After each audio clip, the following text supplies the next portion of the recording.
A young adult presents with nail abnormalities. I'm showing you the pelvic radiograph. Describe the findings. Okay, assessing the provided imaging. The pelvic radiograph demonstrates well-defined, symmetrical, bilateral bony protrusions arising from the posterior aspect of the iliac wings. These represent posterior iliac horns, which are pathognomonic for Fong's disease, also known as Nail-patella syndrome.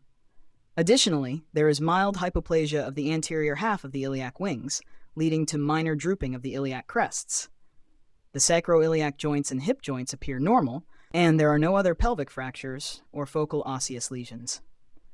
The pathognomonic presence of posterior iliac horns in a patient with nail anomalies is diagnostic of Fong's disease. What is the pathophysiology of Fong's disease, and what are its key clinical and genetic features? Fong's disease is a rare autosomal dominant hereditary disorder caused by mutations in the LMX1B gene on chromosome 9, which is crucial for dorsoventral patterning of the limbs and renal development.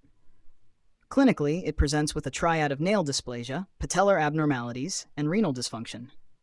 Nail dysplasia is most prominent on the thumbs and index fingers, showing spooning, splitting, or complete hypoplasia.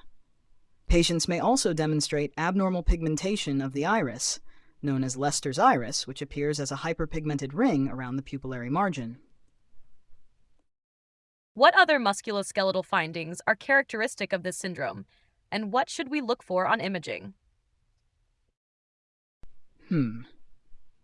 Beyond posterior iliac horns, the most common musculoskeletal finding is patellar hypoplasia or aplasia, which frequently leads to recurrent lateral patellar dislocations and instability. Hypoplasia of the humeral capitellum and radial head may also occur, resulting in an increased carrying angle at the elbow and subluxation of the radial head. Genu valgum is common due to asymmetric development of the femoral condyles. In some patients, a shortened fifth metacarpal or talipes equinovarus may be present.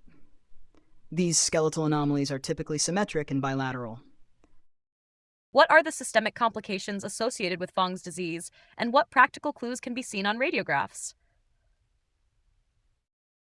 In that case, the most serious systemic complication is nephropathy, which occurs in up to 40% of patients due to structural abnormalities of the glomerular basement membrane.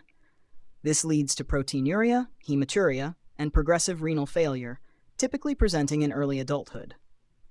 On pelvic or abdominal radiographs, a practical clue is to look for a peritoneal dialysis catheter or a tunneled hemodialysis line, which indicates end-stage renal disease. The presence of these lines serves as an important visual clue to the patient's underlying renal dysfunction. How would you manage this patient as a radiologist?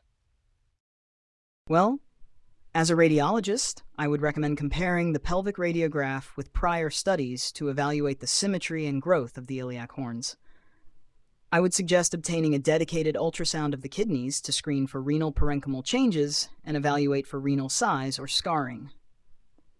I would also recommend knee radiographs or an MRI of the knees if the patient has patellar instability, to assess for patellar hypoplasia and cartilage damage.